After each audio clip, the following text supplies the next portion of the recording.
Light weight బంగారు diamond ఆభరణాలు, వందల రకాల డిజైన్స్ ఏవైనా ధర మాత్రం ఒక్కటే. రాజమండ్రి నగరంకి విచ్చేసిన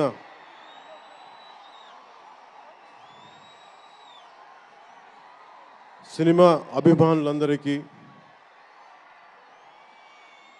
తెలుగు హీరోల అభిమానులందరికీ, ప్రత్యేకించి రామ్ చరణ్ గారి అభిమానులందరికీ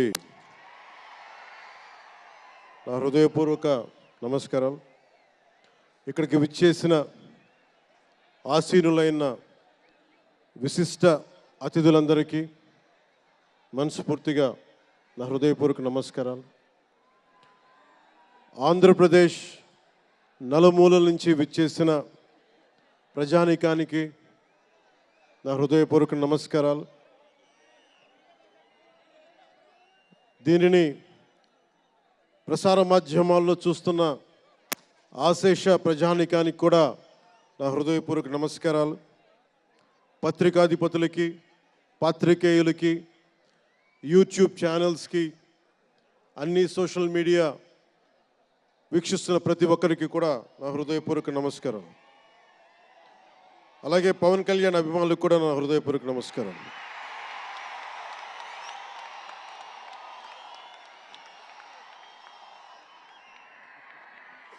ఎలా చెప్పాలో నాకు తెలియదు.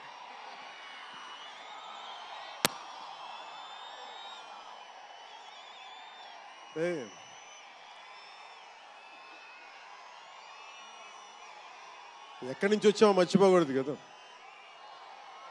రఘుపతి వెంకయ్య నాయుడు గారిని మర్చిపోలేం, ఒక దాదాసాహెబ్ ఫాల్కేని మర్చిపోలేం, ఒక రాజ్ కపూర్ని మర్చిపోలేం, సత్యజిత్ని మర్చిపోలేం, షోలే తీసిన సిప్పిల్ని మర్చిపోలేం, తెలుగు సినిమాలని ఖ్యాతి నిలబెట్టిన నాగిరెడ్డి గారిని మర్చిపోలేం, బిఎన్ రెడ్డి గారిని మర్చిపోలేం, గోడవల్లి రామబ్రహ్మం గారిని మర్చిపోలేం. ఈ రోజున ఇంతమంది వేదిక పైన శంకర్ గారు లాంటి నిష్ణాతులు, మహానుభావులు ఉన్నారు అంటే, సూర్య గారు లాంటి నటుడు, దర్శకులు ఉన్నారంటే మేము మూలాలు మర్చిపోకూడదు. తెలుగు చిత్ర పరిశ్రమ పెద్దలందరికీ గుర్తు చేసుకుంటూ, తెలుగు జాతికి పేరు తెచ్చిన ఎన్టీ రామారావు గారికి మనస్ఫూర్తిగా ఆయనని గుండె లోతుల్లోంచి ఆయనకి స్మరించుకుంటూ, అలాగే పవన్ కళ్యాణ్ ఉన్నా, రామ్ చరణ్ ఉన్నా, ఏ హీరోలు ఉన్నా కానీ దానికి మూలం మెగాస్టార్ చిరంజీవి గారు. మీరందరూ గేమ్ చేంజర్ అనొచ్చు, ఓజీ అనొచ్చు. ఆ మూలాలు ఎక్కడో మారుమూల ఒక చిన్న పల్లెటూళ్ళలో, కుగ్రామంలో, మొగల్తూరు అనే కుగ్రామంలో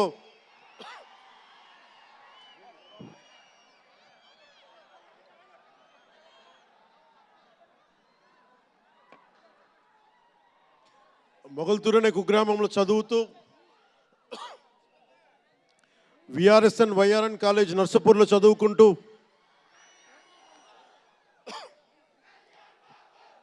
ఇవన్నీ ఇలాంటిదే మీరు అనాలంటే ఆద్యుడు ఆయనే. మీరు ఈరోజు కళ్యాణ్ బాబు అనండి, ఓజీ అనండి, డిప్యూటీ సీఎం అనండి, ఏదన్నా ఆయనే ఆద్యులు. నేను మూలాలు మర్చిపోను. నేను ఎప్పుడు రఘుపతి వెంకయ్య నాయుడు గారిని మర్చిపోం, దాదాసాహెబ్ ఫాల్కే అవార్డు గ్రహీతను దాదాసాహెబ్ ఫాల్కే గారిని మర్చిపోం. మూలాలు మనం ఎప్పుడు మర్చిపోం. అలాగే మేమందరూ రామారావు గారిని మర్చిపోలేం. ఇంతమంది తెలుగు చిత్ర పరిశ్రమ ఇక్కడ కదిలింది, వచ్చింది అంటే దాని స్ఫూర్తి ఒక అక్కినేని నాగేశ్వరరావు గారు, రామారావు గారు, ఘట్టమనేని కృష్ణ గారు, ఒక శోభన్ బాబు గారు, ఎంతోమంది నిష్ణాతులు, పెద్దలు, తెలుగు చిత్ర పరిశ్రమ కోసం శక్తియుక్తులు ధారపోసిన వారు. వారందరికీ మనస్ఫూర్తిగా హృదయం నుంచి ఒక నటుడిగానే కాదు, ఆంధ్రప్రదేశ్ డిప్యూటీ సీఎంగా కూడా మనస్ఫూర్తిగా వారికి నా నమస్కారాలు తెలియజేసుకుంటా ఉన్నాను.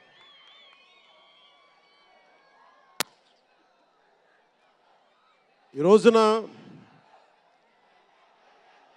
ఈ వేదికకి ఇంత బలంగా తెలుగు ఒక ఫిలిం ఓపెనింగ్ ఇక్కడ, ఒక సినిమా ఫంక్షన్ ఇక్కడ చేసుకోగలిగామంటే కూటమి ప్రభుత్వం, అనుభవజ్ఞుడైన నాయకులు శ్రీ నారా చంద్రబాబు నాయుడు గారు, గౌరవ ముఖ్యమంత్రి శ్రీ నారా చంద్రబాబు నాయుడు గారు, ఆయన ఆశీస్సులు, ఆయన సహకారం, ఆయన నిరంతర మద్దతు ఈ రోజున ఇక్కడ ఇంత అద్భుతమైన సభ జరుపుకోగలుగుతున్నామంటే గౌరవ ముఖ్యమంత్రి గారికి ప్రత్యేకించి రాజమండ్రి హృదయం నుంచి ఆయనకి నా కృతజ్ఞతలు తెలుపుకుంటా ఉన్నాను.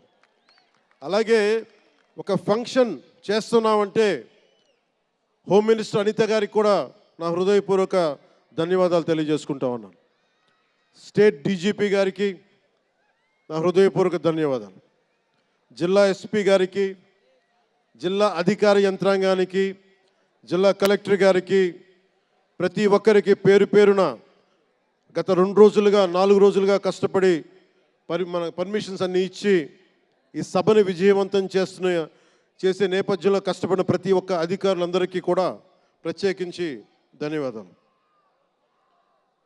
అలాగే వేదిక పైన ఉన్న శ్రీ కందులు దుర్గేష్ గారికి,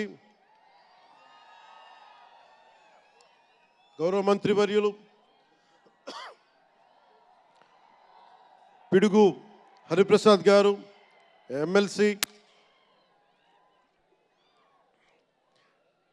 మమ్మల్ని ఇన్ని రకాలుగా ఆయన,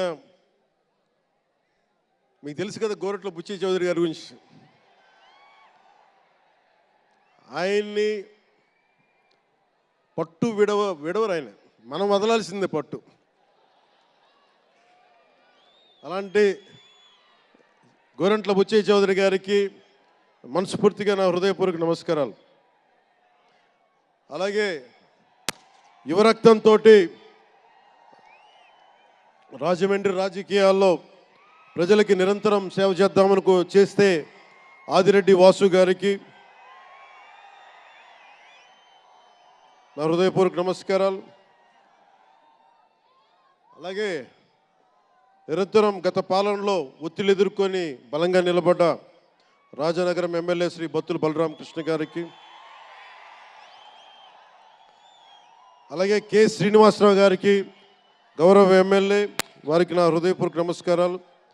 అలాగే Kakinada urban development authority chairman Shri Tummala Babu గారికి నా హృదయపూర్వక నమస్కారాలు.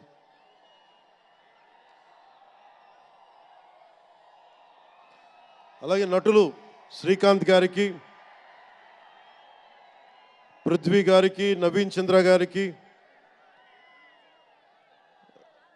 ఇదేంటిది రచ్చ రవియా,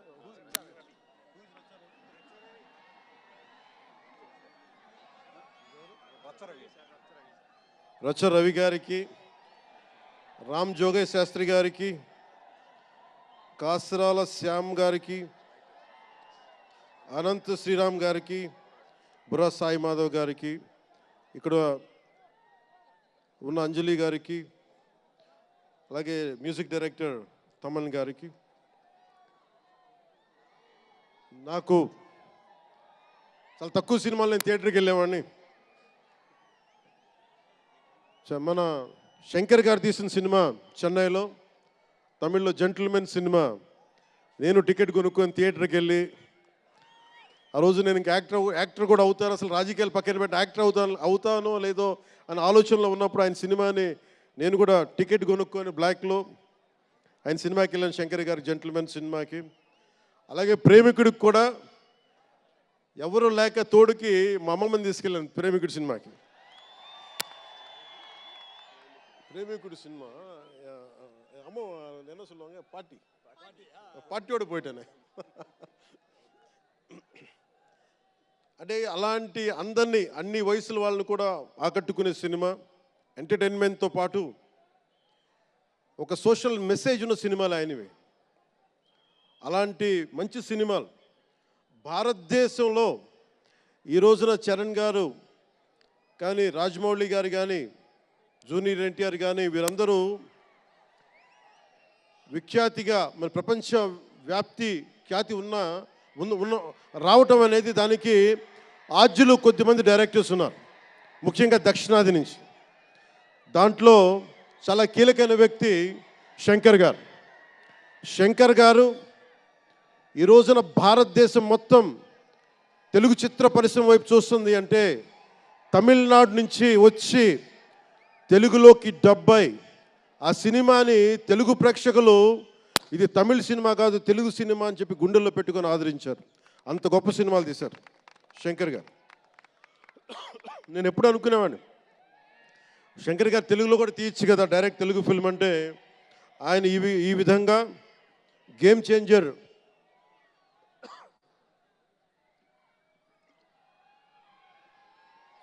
చేంజర్ సినిమాని పూర్తిగా తెలుగులో తీసి మిగతా భాషల్లో డబ్ చేసే క్రమంలో రిలీజ్ చేస్తుంది. మనస్ఫూర్తిగా వారికి నా ధన్యవాదాలు.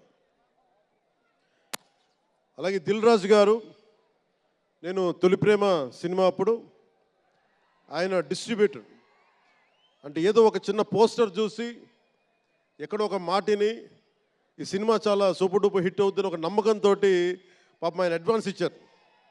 అలా స్టార్ట్ అయిన వ్యక్తి. మేము వకీల్ సాబ్ నా నిర్మాత కూడా అయినా.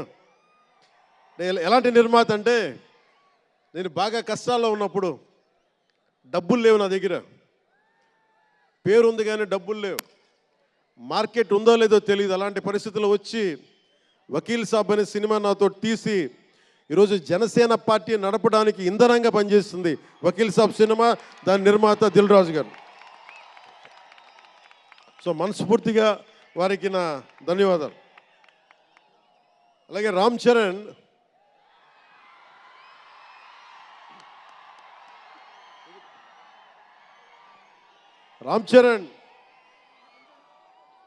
అంటే నేను రామ్ చరణ్ ఉన్నప్పుడు నేను పుట్టినప్పుడు నేను ఇంటర్ ఇప్పుడు చదువుతున్నాను. ఇంటర్ చదువుతున్నప్పుడు నాకు అన్నయ్యకి అబ్బాయి పుట్టాడు అని చెప్తే ఇంట్లో నామకరణం చేశారు. నామకరణం చేసినప్పుడు మా నాన్నగారు పెట్టిన పేరు మా ఇంట్లో అందరికీ ఆంజనేయ స్వామి పేరు రావాలి, మా ఇంటి దైవం అని. రామ్ చరణ్కి రాముడి చరణాల దగ్గర ఉండేవాడు ఎవడో హనుమంతులు, ఆంజనేయ స్వామి. నిత్యం బలం ఉండి కూడా వినయ విధేయతలతో ఉండే వ్యక్తి ఆంజనేయ స్వామి. అంటే ఎంత ఎదిగినా ఎంత శక్తిమంతుడైనా అణిమాది అష్టసిద్ధులున్నా తన శక్తి తను తెలియకుండా ఎదిగే కొద్దీ ఒదిగుండే ఆంజనేయ స్వామిలాగా ఇతనికి రామ్ చరణ్ అని పేరు పెట్టాలని చెప్పి మా నాన్నగారు ఆలోచన చేసి తనకి రామ్ చరణ్ అని పెట్టారు. అలాగే రామ్ చరణ్ నాకు ఎందుకంటే నాకు చిరంజీవి గారు అన్నయ్య కాదు, పితృ సమానులు, తండ్రి సమానులు. మా వదిన నాకు మాతృమూర్తి. సో నాకు రామ్ చరణ్, నేను బాబాయ్ వీటన్నిటికంటే కూడా నాకు ఎప్పుడు ఒక తమ్ముడు.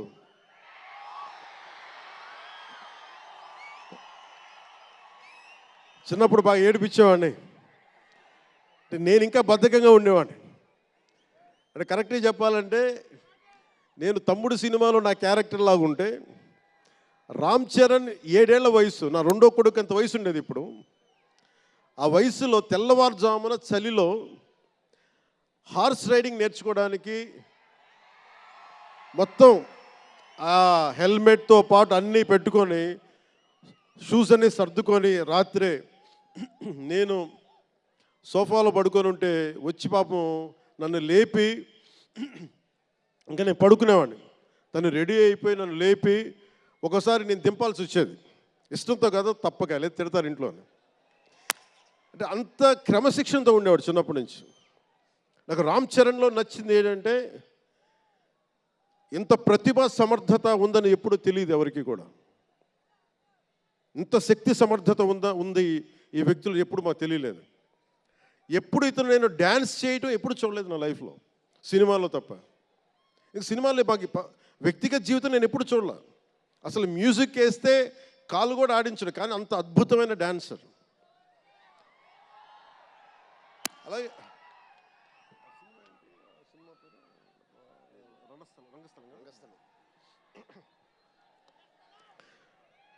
రంగస్థలం గురించి మాట. సుకుమార్ గారి డైరెక్షన్లో రంగస్థలం నాకు నటన చూసి ఇతనికి బెస్ట్ యాక్ట్ అవార్డు రావాలని మనస్ఫూర్తిగా అనిపించింది. అంటే అంత గొప్ప పెర్ఫార్మెన్స్ చేశాడు. భవిష్యత్తులో ఇతను ఉత్తమ నటుడు కూడా కావాలి, ఉత్తమ నటుడు అవార్డు అందుకోవాలి. ఎందుకంటే తనకి ఇక్కడ పెరగల, ఆంధ్రాలో పెరగల, కీలకమైన సంవత్సరాలన్నీ తమిళనాడులో పెరిగాడు, కొంత హైదరాబాద్లో తెలంగాణలో పెరిగాడు. ఇక్కడ గోదావరి జిల్లాల తాలూకు భావాలు, కల్చరు ప్రత్యక్షంగా ఎప్పుడు చూడాల. అవన్నీ తెలియకుండా ఆ క్యారెక్టర్లో ఇమిడిపోయి కొన్ని తరాలుగా గోదావరి తీర ప్రాంతంలో పుట్టిన వ్యక్తిగత యాక్ట్ చేసిన విధానం చూస్తే నాకు అమితంగా నాకు నచ్చింది. అంటే అంత గొప్ప నటుడు ఉన్నాడు. చిరంజీవి గారి వారసుడు అలా కాకపోతే ఇంకెలా ఉంటాడు? చిరంజీవి గారికి తగ్గ వారసుడు. తండ్రి మెగాస్టార్ అయితే కొడుకు ఏమవుతాడు? గ్లోబల్ స్టార్ అవుతాడు.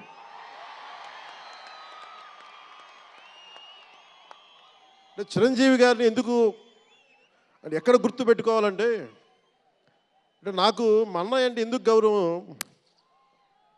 మొన్న కూడా ఇంట్లో అప్పుడప్పుడు చెప్తా ఉంటాం. ఆయన ఒక మొగల్తూరు నుంచి వచ్చిన వ్యక్తి, ఎవరు ఆధారం లేరు. మీరు ఇంతమంది లక్షల మంది ఇక్కడ ఉన్నారు, జనం ప్రజలందరూ ఉన్నారు. మనకు ఎవరో ఒకళ్ళు ఉండాలి అని అనుకోకర్లా, మీకు మీరే ధైర్యం. మీరు అనుకుంటే మీరు సాధిస్తారు.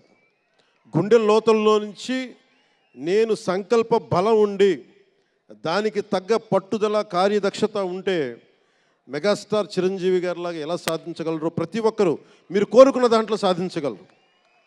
అంటే ఆయన ఒక్కడు పెరిగి మా అందరికీ ఆశ్రయం ఇచ్చాడు, ఊతం ఇచ్చాడు. ఆయన ఊతం వల్లే నేను ఈ రోజున మీ అందరికీ కూర్చొని మారుమూల ప్రాంతాల్లో భయపడడానికి, అందరూ భయపడే రోడ్లకి వెళ్ళగలుగుతున్నాను, రోడ్లు వేయడానికి. అంటే ఆ మూలాలు చిరంజీవి గారు మాకు నేర్పించింది.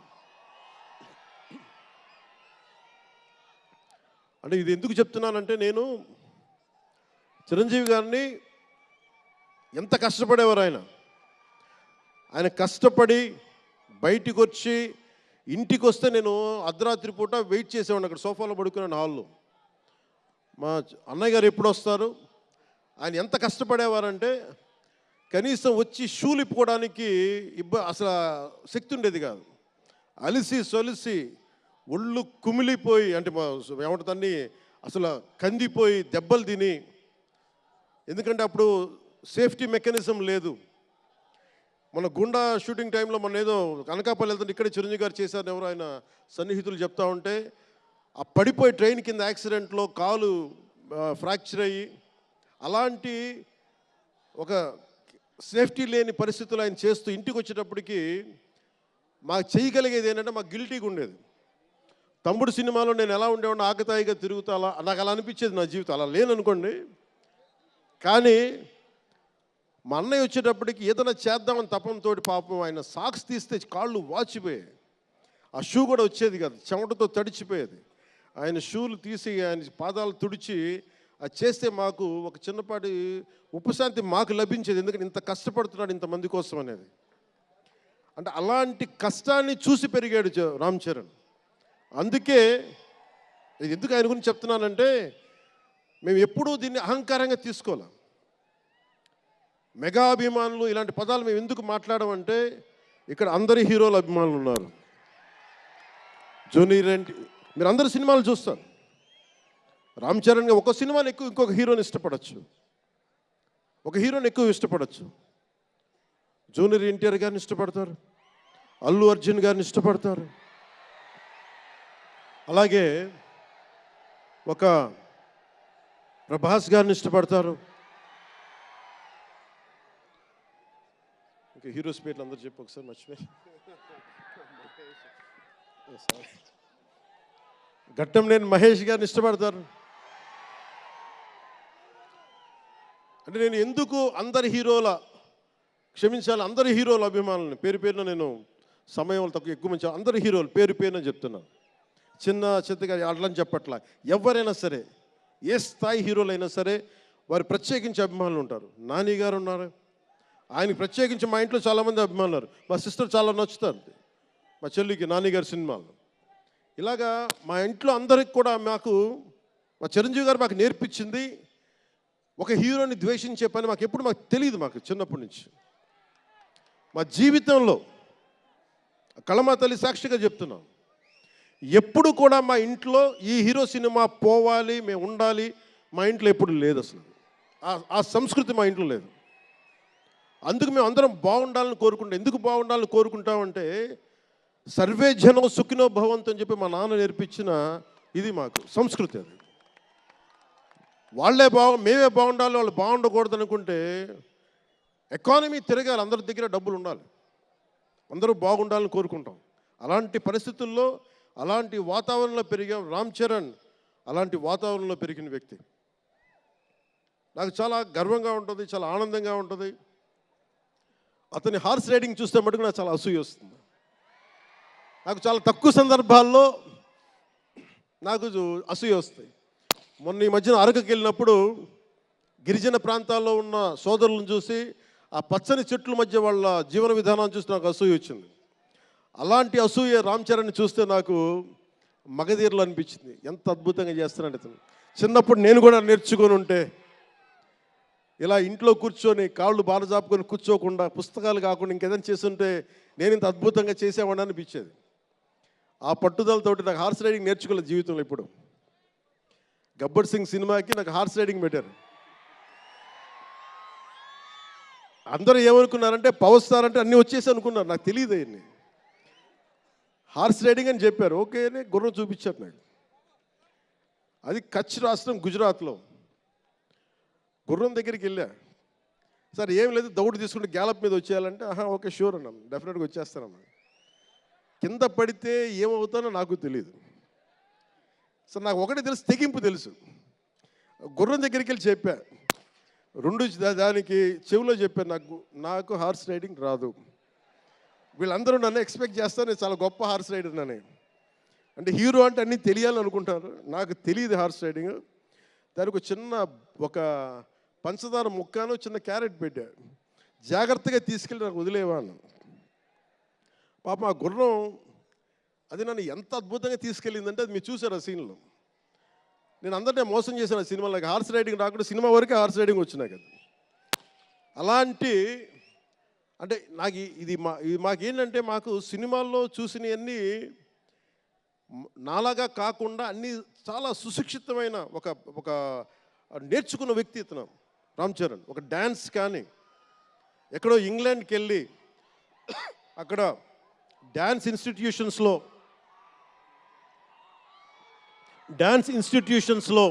డ్యాన్స్ నేర్చుకొని ఇవన్నీ వచ్చిన వ్యక్తి. అలాగే ఈ సినిమా ప్రత్యేకించి చాలా సోషల్ మెసేజ్ ఉన్న సినిమా నాకు అర్థమవుతోంది. పొద్దున్నే ట్రైలర్ చూశాను, గేమ్ చేంజర్ ట్రైలర్. చాలా అద్భుతంగా ఉంది, చాలా బాగా ఆడుతుంది అని చెప్పి మనస్ఫూర్తిగా అందరికీ అభినందనలు తెలియజేసుకుంటూ, ప్రత్యేకించి శంకర్ గారికి నాకు మనస్ఫూర్తిగా అభినందనలు తెలియజేసుకుంటూ, అలాగే తెలుగు చిత్ర పరిశ్రమకు సంబంధించినంత వరకు ఇది ఓజీ గురించి చెప్తాను, లాస్ట్లో చెప్తాను. నేను ఓజీ తర్వాత అంటే మీరు వదలట్లా. మన ముందున్న సినిమా గేమ్ చేంజర్ని బాగా చూడండి. ఎందుకంటే ఈ ఫంక్షన్ ప్రత్యేకించి ఈ మధ్యకాలంలో ఉన్న ఒత్తిడి తెలుసు మీకు. ఒక పబ్లిక్ ఫంక్షన్ అంటే ఎలాంటి ఒత్తిడి ఉంటుందో మీ అందరికీ తెలుసు. నేను చాలా ఆలోచించాను ఈ సమయంలో పెట్టాలా లేదా అంటే, సినిమా అనేది 10 మందికి తెలియచేయాలి. దిల్ రాజు గారు లాంటి వాళ్ళు 3 సంవత్సరాలు తీశారు సినిమా. 3 సంవత్సరాలు తీసింది వాళ్ళకి దొరికేది దొరికితే ఒక 10 రోజులు. బడ్జెట్లు ఎక్కువైపోయినాయి. అలాంటి వాటికి మేము చేయగలిగేది ఎక్కువ మందికి తెలియజేసేలాగా ఒక ఇది part and parcel of cinema. అందుకని మేము కోరుకుంది చిన్న ఫంక్షన్ చేద్దాం. నన్ను అడిగారు గెస్ట్గా రమ్మని. నేను ఒకటే చెప్పాను, ఇంత పెద్ద ఫంక్షన్ చేయాలా లేదా, ఎందుకంటే మీ అందరికీ తెలుసు నా భయం. మీరు క్షేమంగా వచ్చి క్షేమంగా వెళ్ళాలి అని చెప్పి అహిర్నిశలు ఆకాంక్షించేవాడిని, శ్రమ పడేవాడిని. మీకు చిన్న దెబ్బ తగిలితే నా గుండె గాయం అవుద్ది. అందుకని నేను ఎప్పుడు సినిమా ఫంక్షన్ నేను చేసుకోవడానికి ఇబ్బంది నాకు. ఇందాక కూడా వచ్చినప్పుడు చాలా టెన్షన్తో ఉన్నా, ఎవరికైనా దెబ్బలు తగులుతాయి, ఏదైనా అయిపోద్దా అని భయం ఉంది. మనస్ఫూర్తిగా మీ అందరికీ చేతులెత్తి నమస్కరిస్తున్నా, మీరు క్షేమంగా ఇంటికి వెళ్ళాలి. ఎందుకంటే మీ తల్లిదండ్రులు, మీరు ఒక సాయంత్రం ఆనందం కోసం వచ్చింది, దీన్ని విషాదం కాకూడదు. అందుకని మనస్ఫూర్తిగా సినిమాని సినిమాగానే చూడండి. కింద పడిపోయి మీద పడిపోయి తొక్కిసలాడుతూ హీరోలను చూడడం కంటే కూడా మీరు దూరం నుంచే ఇబ్బంది పడకుండా మీరు క్షేమంగా ఉండాలి, అందరూ క్షేమంగా ఉండాలి మనస్ఫూర్తిగా కోరుకుంటా ఉన్నాం. అలాగే అడగగానే టికెట్ రేట్స్ ఎందుకు పెంచాలి,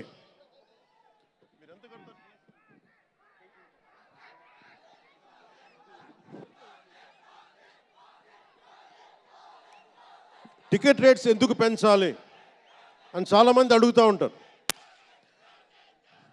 ఒక నిమిషం థ్యాంక్ యూ. సినిమా రేట్లు ఎందుకు పెంచాలని అడుగుతారు. ఈ రోజున సినిమా రేట్లు పెంచాలి అంటే it's a purely demand and supply. నాకు శంకర్ గారి సినిమా నేనే బ్లాక్లో కొనుక్కొని చూశాను చెన్నైలో. అది నా సరదా. అది అంటే నాకు ఇచ్చిన డబ్బులు నేను కొనుక్కొని చూశాను. ఇప్పుడు ఆ బ్లాక్లో వెళ్ళే డబ్బు ఎవరికి వెళ్ళిపోద్ది. అలా కాకుండా టికెట్ రేట్లు డిమాండ్ అండ్ సప్లై మీద ఉంటుంది. అలాంటి డబ్బులు పెరిగితే మీరు ఇష్టపడి మీ హీరోకో ఏదో ఇష్టమైన సినిమాకో మొదటి రోజే చూడాలనుకుంటారు. That's a demand. అందుకని ఎందుకు ఇంతంటే బడ్జెట్స్ పెరిగిపోయినాయి. తెలుగు సినిమా మొత్తం ప్రపంచపరంగా వెళ్తూ ఉన్నాయి. దీనికి డబ్బులు కావాలి అంటే పెట్టుబడులు కావాలి, మార్కెట్స్ పెరిగినాయి. అలాగే పెరిగిన ప్రతి రూపాయికి 18% జిఎస్టీ కడతాం. ప్రభుత్వానికి ట్యాక్స్ వస్తుంది. పెరిగిన ప్రతి రేటుకి ట్యాక్స్ వస్తుంది. ఇదేదో ఉట్టినా ఇవ్వట్లేదు ప్రభుత్వం. ప్రతి ఒక్కరికి ఏముంటుందంటే దీని ఒక ఫాల్స్ నెరేటివ్ ఉంది బయట. నా సినిమాకి టికెట్ రేట్లు పెంచకపోగా తగ్గించేశారు. భీమ్లా నాయక్కి ఇప్పుడు చాలామంది హీరోస్ అందరూ కూడా వాళ్ళెవరూ కూటమికి మద్దతు చెప్పలేదు. కానీ మేము ఎక్కడ వివక్ష చూపించాల, అందరూ బాగుండాలని కోరుకుంటాం. ఎందుకంటే చిత్ర పరిశ్రమకి మొన్న దిల్ రాజు గారు కూడా చెప్పారు, చిత్ర పరిశ్రమకి రాజకీయ రంగు పులమటానికి మాకు ఇష్టం లేదు. Though I belong to NDA, though I'm head of Janasena party, cinema should be treated as a separate entity. No politics should seep into cinema.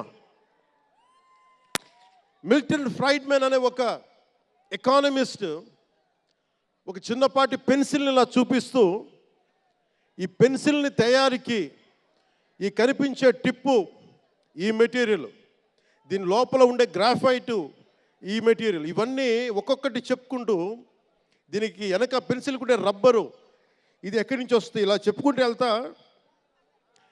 ఇది ఒక్క ప్రాంతం నుంచి రాలా, అనేక దేశాల నుంచి. గ్రాఫైట్ ఏమో ఎక్కడ వేరే కంట్రీస్ నుంచి. ఈ పెన్సిల్కి పెట్టిన మన బ్రాంజ్ రిబ్బన్ను అదేమో వేరే చైనా నుంచో లేదంటే ఏషియా నుంచి. ఈ చేసిన వాళ్ళందరూ ఒక మతం కాదు, ఒక కులం కాదు, ఒక దేశం కాదు. ఒక చిన్నపాటి పెన్సిల్కే ఒక రకరకాల వ్యక్తులు, రకరకాల దేశాలు కలిసి రావాలి.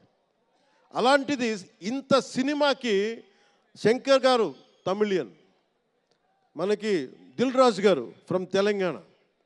ఇక్కడ ఒక్కొక్కరిని అడగండి, ఒక్కొక్కరు ఒక్కొక్క రాష్ట్రం నుంచి వస్తారు.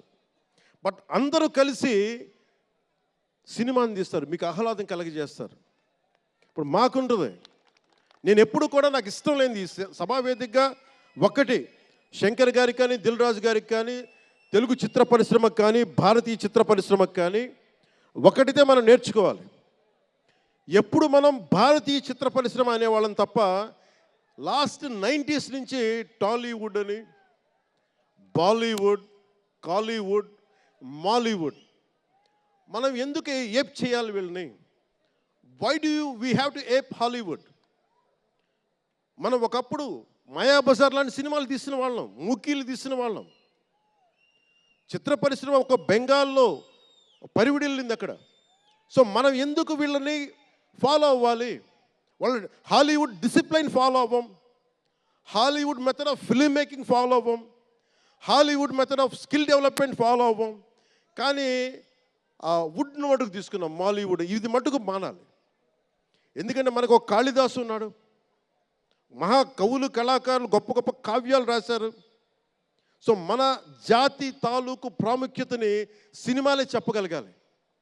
అందుకని హాలీవుడ్ని అనుకరించడం మానేయాలి. మనదైన సత్తా, మనదైన కథ, మనదైన బలం మనం చూపించాలి విశ్వానికి. అది చూపించకపోతే ఏమవుద్దంటే ఎక్కడ కూర్చొని ఈరోజు ఇప్పుడు కాపీ చేద్దామంటే కుదరదు. You have to come with original stories. సహజమైన కథలతో పట్టుకురావాలి.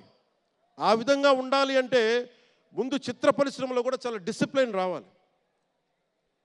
సినిమాలు తీసే వాళ్ళు మాట్లాడాలి చిత్ర పరిశ్రమ గురించి, సినిమాలు తీయని వాళ్ళు మాట్లాడకూడదు. సినిమాలు తీయకుండా రాజకీయాలు చేసేవాళ్ళు మాకు నచ్చం. అది ఎన్డీఏ తరపు నుంచి నేను చెప్తా ఉన్నాను. తెలుగు చిత్ర పరిశ్రమ గురించి మాట్లాడాలి అంటే సినిమాలు తీసి దానికి సాధక బాధలు అర్థం చేసుకున్న వాళ్ళే మాట్లాడాలి.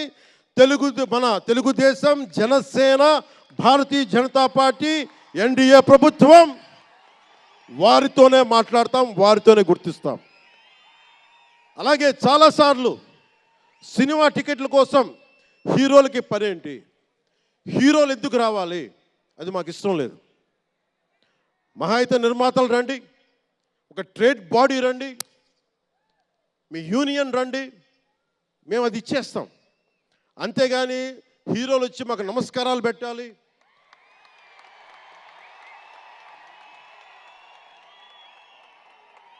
అంత ఒక లో లెవెల్ వ్యక్తులం కాదు మేము. దీన్ని ఎక్కడి నుంచి నేర్చుకున్నాం? స్వర్గీయ నటరత్న ఎన్టీ రామారావు గారి దగ్గర నుంచి నేర్చుకున్నాం. మహానటుడు. ఆయనని ఎంతమంది విమర్శించినా, కోటా శ్రీనివాసరావు గారు విమర్శించినా, ఆయన ఎప్పుడన్నా యాక్ట్ చేస్తే ఆయనతో పాటు ఏం బ్రదర్ బాగున్నారు అని చెప్పి చాలా గుండెలు నిండుగా పలికే వ్యక్తి మహానుభావుడు ఎన్టీ రామారావు గారు. ఇంత తెలుగుదేశం పార్టీ ఎన్టీ రామారావు అన్నిసార్లు ముఖ్యమంత్రిగా ఉన్నప్పుడు కూడా ఎప్పుడు ఘట్టంలేని కృష్ణ గారు కాంగ్రెస్లో ఉండి కూడా కనిపిస్తే ఇద్దరు ఆప్యాయంగా మాట్లాడుకునే వాళ్ళు. ఎన్టీ రామారావు గారు ఎప్పుడు వివక్ష చూపించలే. ఇది చిత్ర పరిశ్రమ తాలూకు ఔన్నత్యం. ఇది అదే ఔన్నత్యాన్ని మేము కొనసాగిస్తున్నాం, అదే మేము కోరుకుంటా ఉన్నాం. అంతేగాని గతం ప్రభుత్వంలో లాగా మీరు అభిమానించే మెగాస్టార్ చిరంజీవి గారు లాంటి వారిని కానీ, బాహుబలి ప్రభాస్ గారిని కానీ, మహేష్ గారిని ప్రిన్స్ మహేష్ అంటారు కదా, మహేష్ గారిని కానీ, ఇంకెవరిని వెళ్ళారా, ఇంకెవరు వెళ్ళినా కానీ మేము ఇవన్నీ ఎందుకు చేయట్లేదంటే మాకు సినిమా పరిశ్రమ మీద గౌరవం ఉంది. నారా చంద్రబాబు నాయుడు గారు ఇప్పటికి 4వ ముఖ్యమంత్రి. ఆయన 3 సార్లు కానీ 4 సార్లుగా ముఖ్యమంత్రి ఉన్న ఈ సమయంలో ఎప్పుడు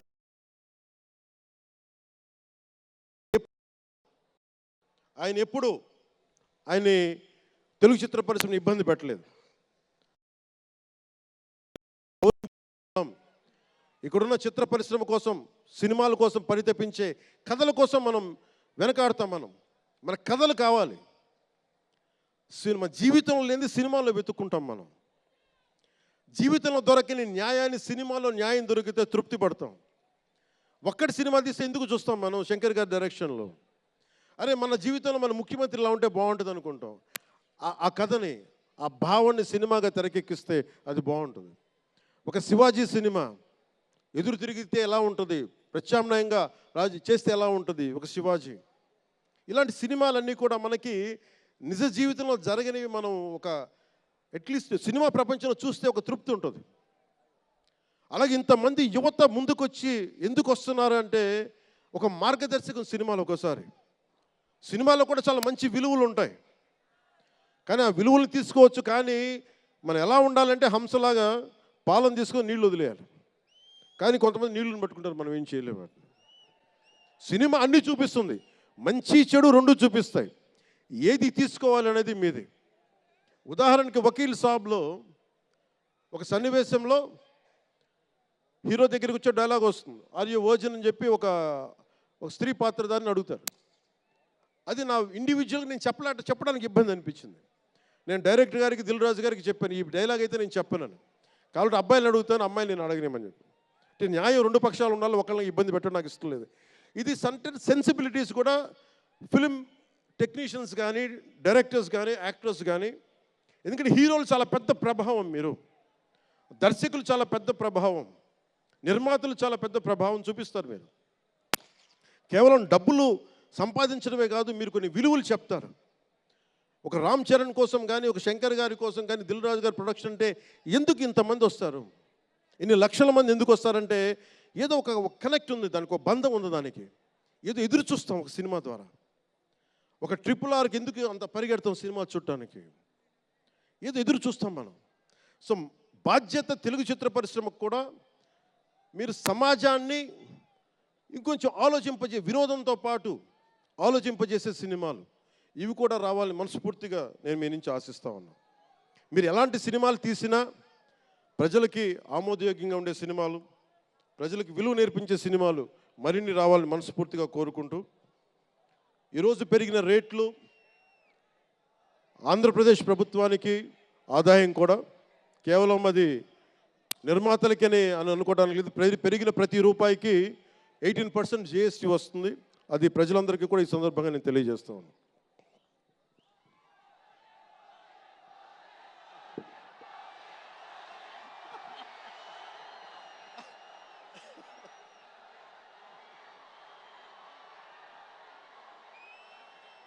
ఓజీ అన్న దుంప తెంపేస్తున్నారు ఆయన.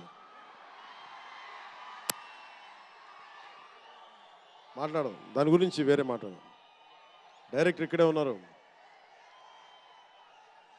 3 సినిమాలు ఉన్నాయి. కాదు మీకు తెలుసు కదా నా ప్రేమ మీకోసం. ఓజీ సినిమా కంటే నా భవిష్యత్తు మీకు ముఖ్యం, నాకు ముఖ్యం మీ భవిష్యత్తు కోసం ఇలా ఉండిపోయాను. అందుకని ప్రత్యేకించి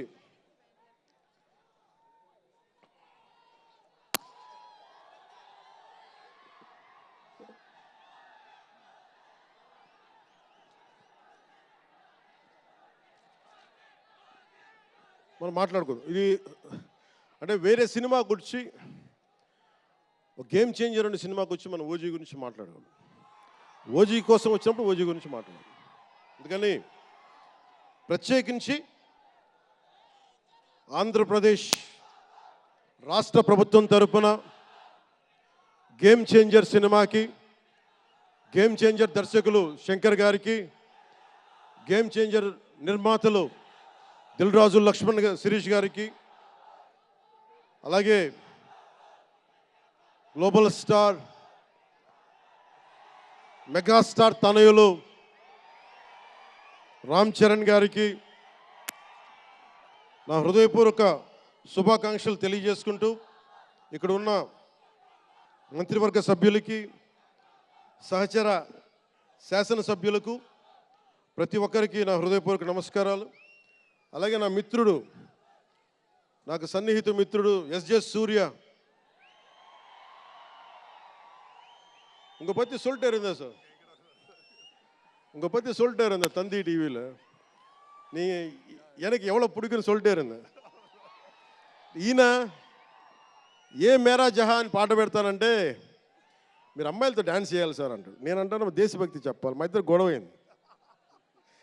నేను చెప్పాను నువ్వేమనుకుంటా అవి చేస్తాను తప్ప నేను మటుకు ఏ మేరా జహాయే చేస్తాను, నేను అమ్మాయిలతో డ్యాన్స్ చేయనని చెప్పాను. చాలామంది చేశారు, ఎందుకంటే నేను బాగా చేయలేను తెలుసు నాకు.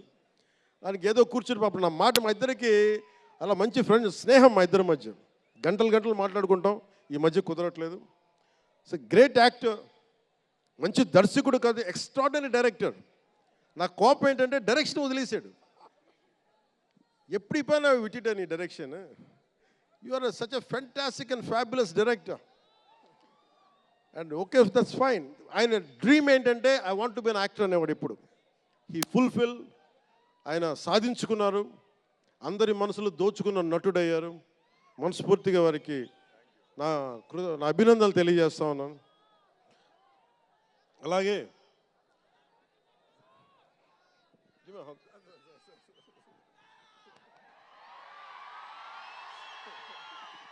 సో మీ అందరికీ మరోమారు ధన్యవాదాలు తెలియజేసుకుంటూ, all my best wishes to game changer. All my best wishes to శంకర్జీ, best wishes to Dil Raju గారు. My love, my best wishes to all the actors. కొత్త సంవత్సరంలో బాక్స్ ఆఫీస్ బద్దలైపోవాలి. నేను ఇలాంటి మాటలు మాట్లాడు, నా సినిమాకి నేను మాట్లాడను.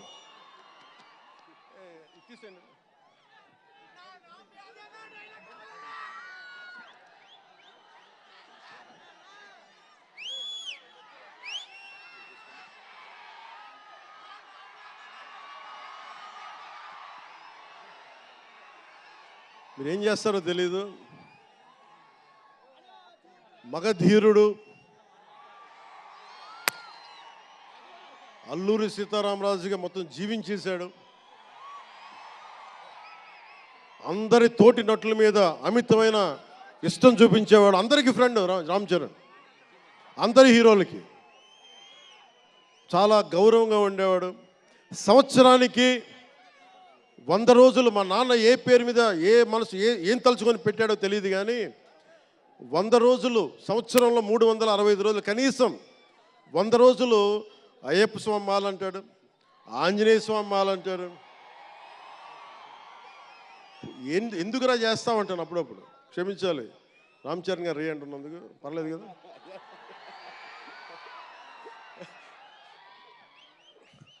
అంటే ఎందుకంటే నాకు బాధ్యత తప్పకుండా ఉండటానికి, నియంత్రించుకోవడానికి, అహంకారం రాకుండా ఉండటానికి, ఎప్పుడు చూడండి చెప్పులు లేకుండా ఉంటాడు. అంటే నాకే అనిపిస్తుంది, కనీసం నేను వేసుకునే చెప్పులు కూడా వదలడానికి ఇబ్బంది పడతాను అప్పుడప్పుడు. అలాంటిది రామ్ చరణ్ చెప్పులు లేకుండా, మామూలు హీరో కాదు, హాలీవుడ్ దాకా వెళ్ళాడు, ఆస్కార్కి వెళ్ళాడు. అక్కడికి వెళ్ళి ఎంత గుండె ధైర్యం అంటే, నేను చెప్పులు వేసుకుంటా, అవసరమైతే మంచి సూటు బూట్ వేసుకుని తయారవుతాడు, లేదంటే అయ్యప్ప స్వామి మాలేసుకుని కనిపిస్తూ ఉంటాడు. అంటే వ్యక్తిత్వంలో ఎంత బలం ఉండాలి ఆ వ్యక్తికి. అందుకని అలాంటి రామ్ చరణ్ మంచి 16 అణాలు తెలుగువాడు, మా బంగారం, నా తమ్ముడు. ఒక తల్లికి పుట్టకపోయినా కానీ నా తమ్ముడు. ఎప్పుడు ఎదిగే కొద్దీ ఒదిగుండేవాడు. అతనికి మరింత విజయం కలగాలని, అద్భుత విజయాలు కలగాలని మనస్ఫూర్తిగా ఒక బాబాయ్గా కాదు, ఒక అన్నగా ఆశీర్వదిస్తున్నాను. I love you Ram Charan, I love you all.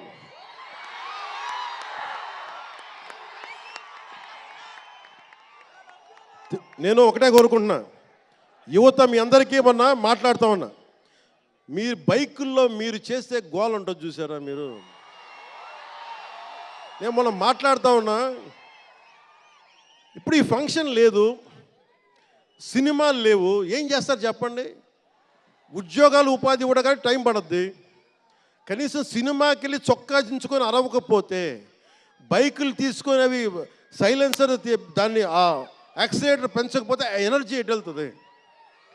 అందుకే ఒకటే చెప్పాను, దిల్ రాజు గారికి చెప్తా ఉన్నా, మీరు తెలంగాణ ఫిల్మ్ ఫెడరేషన్ ప్రెసిడెంట్ కదా, మీరు ఆంధ్రప్రదేశ్ని చిన్న చూపు చూడకండి. అదొకటే నేను కోరుకుంటా ఉన్నా. నేను ఆ 2 కళ్ళు ఇవన్నీ నేను నమ్మను, కానీ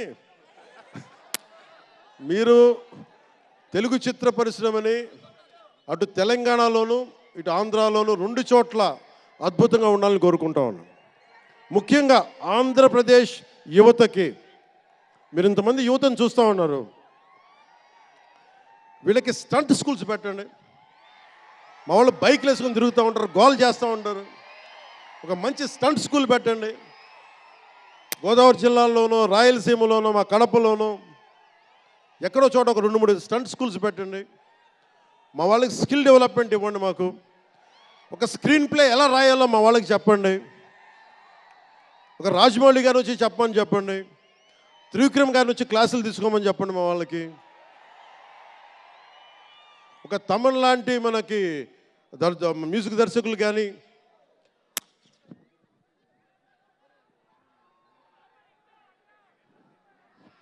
కీరవాణి గారు కానీ, అలాంటి వాళ్ళందరికీ వచ్చి వాళ్ళ స్కిల్ డెవలప్మెంట్ నేర్పించమని చెప్పండి. మీరు దాని మీద ఒకసారి ఆలోచించండి. స్టూడియోలు పెట్టండి. ఇక్కడ కొంతమంది అసిస్టెంట్ డైరెక్టర్స్కి ఎలా ఉండాలి, డైరెక్టర్స్ కావాలంటే ఏం చేయాలి, 24 క్రాఫ్ట్స్లో ఒకళ్ళకి ప్రొడక్షన్ డిజైనింగ్ నేర్పించండి. మా వాళ్ళకి ప్రొడక్షన్ డిజైనింగ్ స్కూల్స్ పెట్టండి. ఫిల్మ్ మేకింగ్ స్కూల్స్ పెట్టండి. ఈరోజున మీకోసం ఇంతమంది వచ్చారు. మీరు తిరిగి ఇవ్వగలిగేది మీకోసం రేట్లు పెంచాం. ముఖ్యమంత్రి గారు మీకు అండగా ఉన్నారు, చంద్రబాబు నాయుడు గారు. మేమందరం మీకు అండగా ఉన్నాం. తెలుగు చిత్ర పరిశ్రమని మీ ద్వారా మేము కోరుకునేది ఇంతమంది యువతున్నారు. వీరికి మీ ద్వారా కొంత ఉపాధి కల్పించండి. నేను సినిమాని మాట్లాడుతుంటే నేను టీవీని ఎప్పుడు వదలలేదు. టీవీ మీడియంని చిన్న తెర అనుకుని, చిన్న తెర పెద్ద తెర ఉండదు. తెర చిన్నదైనా పెద్దదైనా ఒకటే మాకు. సో మాకు ముమ్మిడివరం లాంటి గొప్ప లొకేషన్స్ ఉన్నాయి. మాకు కేరళకి మించిపోయి ఉంటుంది ముమ్మిడివరం. గోదావరి తీరం చూడండి. అసలు మీరు గండికోట చూడండి కడపలో. సిద్ధవటంకి వెళ్ళండి, అడ్వెంచర్ సినిమాలు ఉంటాయి. అటు వెళ్తే మీరు పార్వతీపురం వెళ్ళండి, మన్యం ప్రాంతం అద్భుతంగా ఉంటుంది. మీరు లొకేషన్స్ని ఎక్స్ప్లాయిట్ చేయండి. ఇక్కడ అందరికీ మేము సౌకర్యాలు కల్పిస్తాం. మా దుర్గేష్ గారికి కూడా చెప్తా ఉన్నాను, మనకి కూర్చొని ఇక్కడ టూరిజం డెవలప్ చేయాలి. అందుకని మీకు తెలుగు చిత్ర పరిశ్రమకి ఆంధ్రప్రదేశ్ ప్రభుత్వం అండగా ఉంటుందని తెలియజేసుకుంటూ, మీకోసం ఒళ్ళు వంచి పనిచేస్తానని తెలియజేసుకుంటూ, మరోమారు మనందరికీ ఇష్టమైన రామ్ చరణ్కి గుండెల నుండి శుభాకాంక్షలు తెలియజేసుకుంటూ, శంకర్ గారికి మరోమారు కృతజ్ఞతలు తెలియజేసుకుంటూ, దిల్ రాజు గారికి ఇద్దరికి అభినందనలు తెలియజేసుకుంటూ, నటీనట వర్గానికి ప్రతి ఒక్కరికి అందరికీ ధన్యవాదాలు తెలియజేసుకుంటూ, మీ అందరూ క్షేమంగా ఇంటికి వెళ్ళండి. ఇంట్లో అమ్మా నాన్నని అడిగానని చెప్పండి. నాకంటే వయసులో పెద్దవారైన ఎవరన్నా ఉంటే వారికి నా పాదాభివందనాలు తెలియజేయండి. మీరు 2 చేతులైతే దండం పెడుతున్నా, క్షేమంగా క్షేమంగా క్షేమంగా ఇంటికి వెళ్ళండి.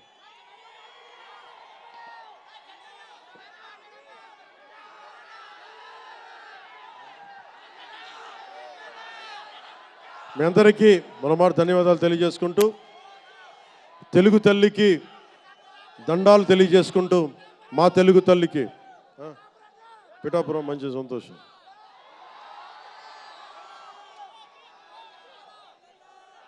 అలాగే మీ అందరికీ ధన్యవాదాలు తెలుపుకుంటూ, ఏ దేశం ఎగినా ఎందుకు కాలినా పొగడరాని తల్లి భూమి భారతిని అంటే సభ ఆరంభంలో మాట్లాడలేకపోయాను. నాకు జన్మనిచ్చిన నా నేల నేను దండాలు పెట్టుకుంటూ, నాకు దేశభక్తిని నింపిన నా భారతదేశానికి జై జైలు చెప్తూ సెలవు తీసుకున్నాను. అందరూ క్షేమంగా ఇంటికి వెళ్ళండి. మనస్ఫూర్తిగా ఇక్కడికి వచ్చిన ప్రతి ఒక్కరికి పేరు పేరున ధన్యవాదాలు తెలుపుకుంటూ,